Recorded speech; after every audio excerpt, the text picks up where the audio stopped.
Hey everyone, so this is hopefully the last part of the vintage air install video. So what I had to do is drill a new hole in the firewall. So that's where I drilled it. I'm just gonna fill in this old hole and maybe cover this with either rubber or a piece of metal. I'm not sure yet.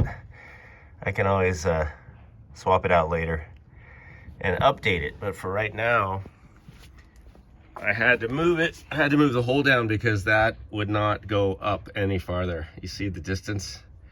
I just can't get it there because of the position of these little doodads. So all these dudes, they like it there and they don't want to go up anymore. So that's what's up. All right, so I'm gonna fill that hole in and maybe dab some paint on it or some silicone, and we'll be back. There's the hole filled. There's the new hole. I want to show you what I used for that. I just used some of this stuff.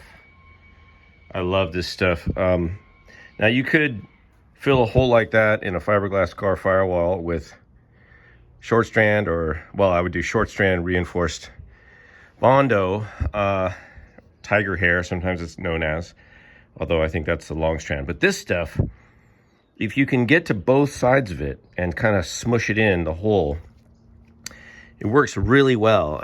I'll show you the piece that I had left over.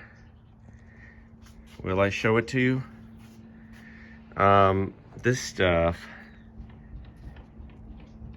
what I like about this is this thing is like almost cured already. It's only been about 5 minutes, and it gets hot. You have a working time of about, I would say, 2 minutes max. Maybe go for 1. Don't dilly-dally. But this stuff is great for filling little holes in the floor, firewall, anything kind of small where you can jam stuff in. And then what I recommend is have a little alcohol before you do. No, have some alcohol handy. And then if you like, what I do is I'll put a little either denatured or isopropyl alcohol on my finger, and then you can kind of rub it around, and it will kind of melt the stuff a little so you can smooth it out, and then you get that. So this is probably all set now, pretty hard. I might dab a little, I guess I'll dab a little paint on that before I continue. And then we'll just put a big old washer on that, and that should be okay for now. Okay. All right, let's take a look.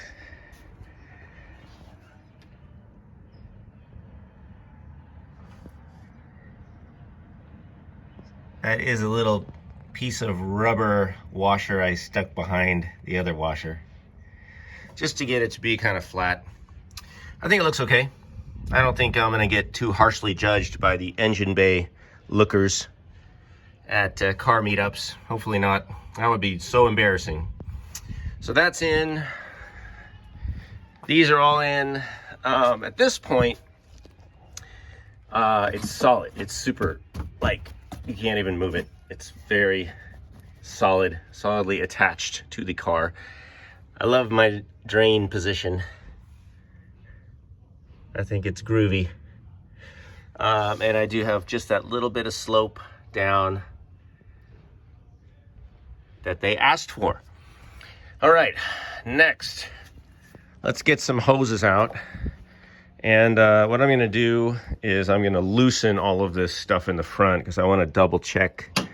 Some of this is not, well, these weren't even tight to begin with. I didn't tighten these up too much. So I'm gonna double check all the connections up here.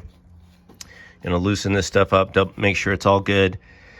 Then I'm gonna install that white liner for the wall, the support wall. And then once I get this done and checked off, then we're gonna hook up some hoses, hopefully. It is getting a little warm out here though, so might need to take some water breaks and shade breaks. All right, let's move on. Okay, let's take a look at the final install for the condenser.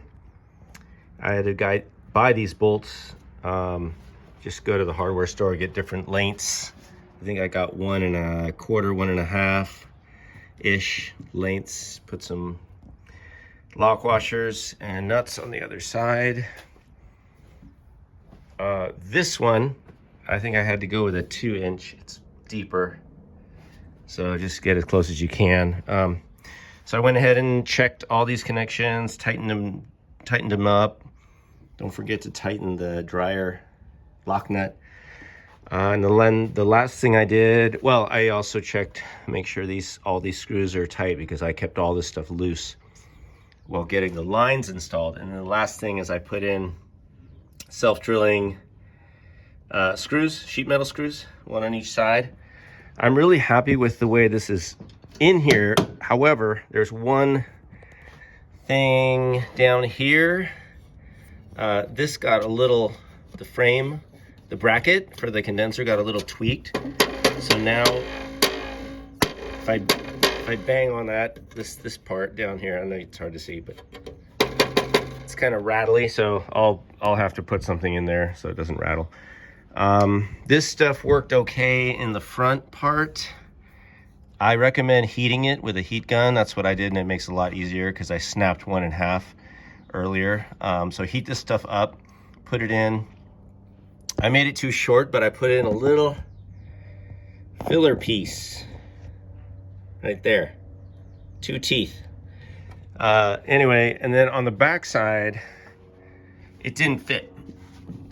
This wall was thicker than the front, and that stuff just didn't even fit here.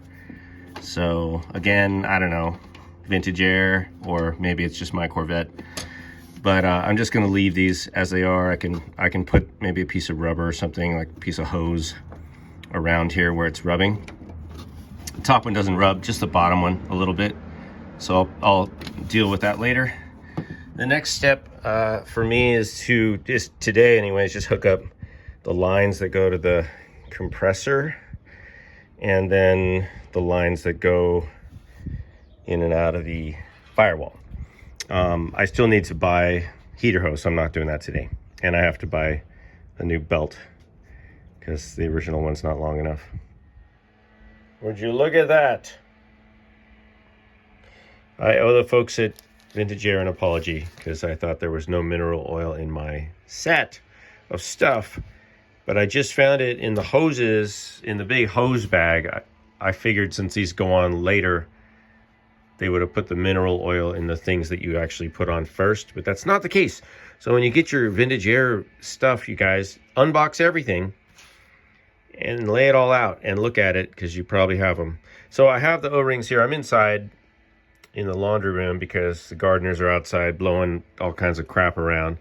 And I figured I would just put the O-rings in place and then go out and pop it on the car. I'm also going to keep using the Super Lube, the silicone oil, because it's okay. You can use either. Obviously, mineral oil is fine, but the Super Lube being a synthetic oil, it's not going to degrade the rubber. Yeah, so I'm just going to use that. It's okay. So I've cleaned up the hoses. This one was dirty like crazy. I don't know what they were thinking, but it's like super dirty. So I just cleaned these up. All the lettering came off of this one, which I kind of like. It's clean. Anyway, I'm going to start with, I guess I'll start with this guy with the number 10 O-rings and just go out and stick it on the car. So this is interesting. These already all have O-rings in them. So both ends have O-rings already installed. Can't show you with one hand. But yeah, so I don't know why they gave you these O-rings. I guess it's just, oh, I don't know.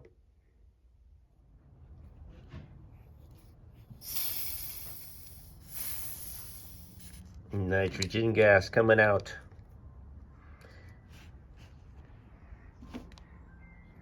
Hose going on.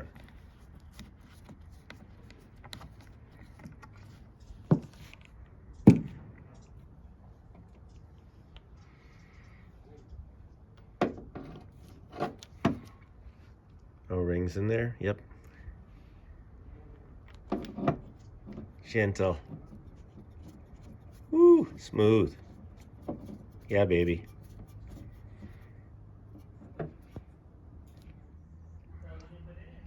Alrighty, so here are the connections from the condenser and the dryer.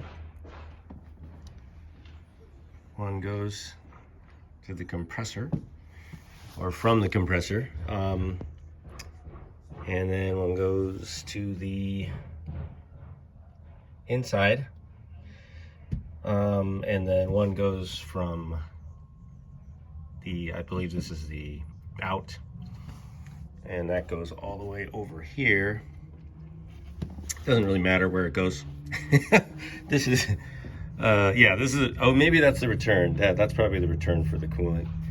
So not too bad connecting these. I think obviously you want to do the bottom one here first.